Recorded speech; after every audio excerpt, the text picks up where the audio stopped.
Czytanie z Apokalipsy świętego Jana Apostoła.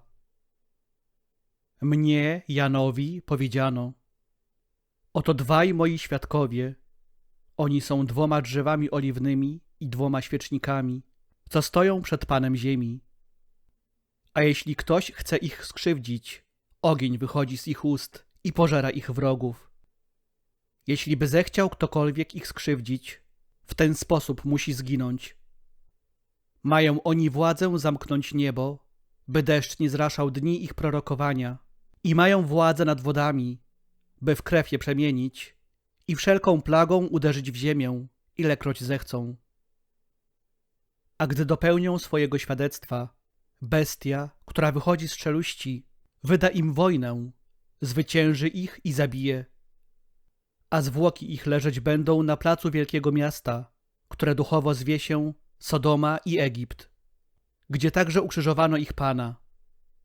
I wielu spośród ludów, szczepów, języków i narodów przez 3,5 dnia ogląda ich zwłoki, a zwłoki ich nie zezwalają złożyć do grobu. Z ich powodu mieszkańcy ziemi cieszą się i radują, i dary sobie nawzajem będą przesyłali, bo ci 2 prorocy mieszkańcom ziemi zadali katusze. A po 3,5 dnia duch życia z Boga w nich wstąpił i stanęli na nogi, a wielki strach padł na tych, co ich oglądali.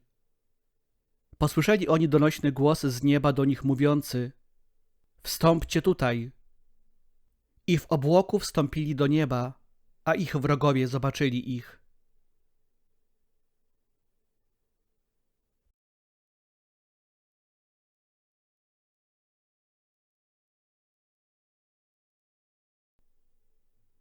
Czytanie z Ewangelii według świętego Łukasza.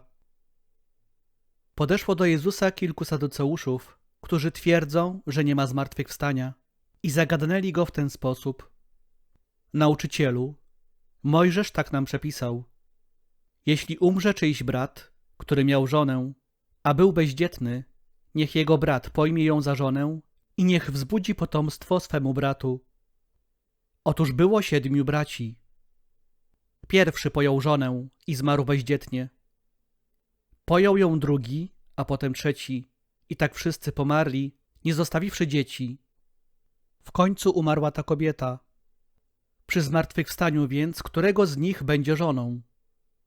Wszyscy 7 bowiem mieli ją za żonę.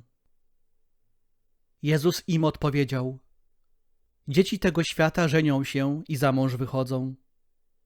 Lecz ci, którzy uznani zostaną za godnych udziału w świecie przyszłym i w powstaniu z martwych, ani się żenić nie będą, ani za mąż wychodzić.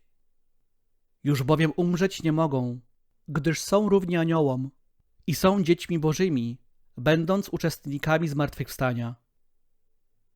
A że umarli zmartwychwstają, to i Mojżesz zaznaczył tam, gdzie jest mowa o krzewie, gdy Pana nazywa Bogiem Abrahama, Bogiem Izaaka i Bogiem Jakuba. Bóg nie jest Bogiem umarłych, lecz żywych. Wszyscy bowiem dla Niego żyją. Na to rzekli niektórzy z uczonych w piśmie: Nauczycielu, dobrze powiedziałeś.